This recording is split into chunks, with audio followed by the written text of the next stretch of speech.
It's been a little while since I've done a controversial video, so...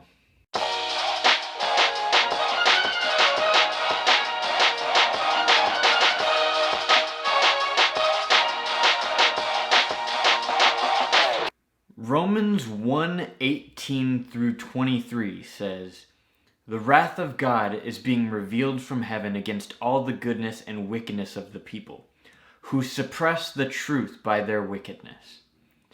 Since what may be known about God is plain to them, because God has made it plain to them. For since the creation of the world, God's invisible qualities, his eternal power and divine nature, have been clearly seen, being understood from what has been made, so that people are without excuse.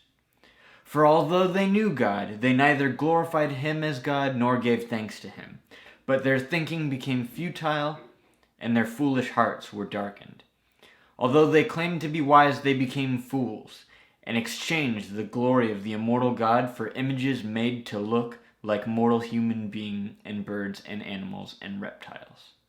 Traditionally, this passage has been understood in a way that suggests that non-believers inherently disbelieve in God, knowing that he exists.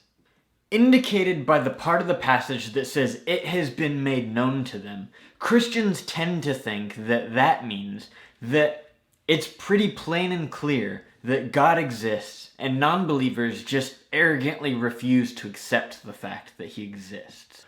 Okay, first of all, the first step to exegetical work is understanding that the context of the text that you're reading was written to a different culture and audience than your own. Paul, the author of Romans, is writing to the Jews about non-believing Gentiles of the time.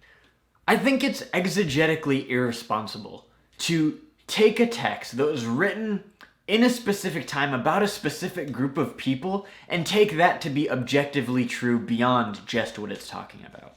And this is kind of a case-by-case issue, I think, as we'll see in a second. I think this case in particular, this is not what it's talking about. Second of all, and I think this one is more important, this passage has to be understood in its greater literary context. In Romans 1 and 2, Paul talks about how awful the Gentiles are and uses extreme language for the intended purpose of revealing the self-righteousness of the Jews in chapter 3. He uses chapters 1 and 2 as a literary device to lead up to the shock value of conviction at the start of chapter 3. In chapter 3, Paul basically tells the Jews that they're not any better than the Gentiles. The same Gentiles that he just spent 2 chapters talking trash about. His goal is to convict the Jews to get over themselves and stop comparing themselves to the Gentiles. So he uses extreme language, knowing that the Jews will get all self-righteous and affirm what he's saying, so that he can convict them in chapter 3. So in the bigger picture, Romans 1:18 through 23 is not to be taken as an objective truth that applies to all non-believers at all times.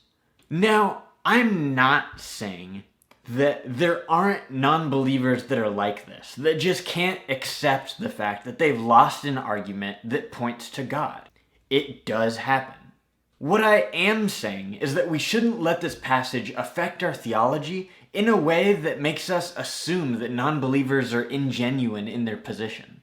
We cannot expect to engage with other worldviews in a respectful discussion and debate while harboring an inherent disrespect for other people's beliefs. Yes, sometimes there can be people that are arrogant to Christianity, but we have to assume that people are genuine in their position, not the other way around. If we assume disregard, then we'll be letting ourselves off too easy. It'll be way too easy to give up, believing that we can't do anything about it no matter what we say. And sometimes that can be the case, but the truth of the matter is, apologetics takes work. And I'm not just talking about informational head knowledge, I'm talking about understanding logic and reason, and understanding how to present those things in a way that appeals to the critical world around us. So get working.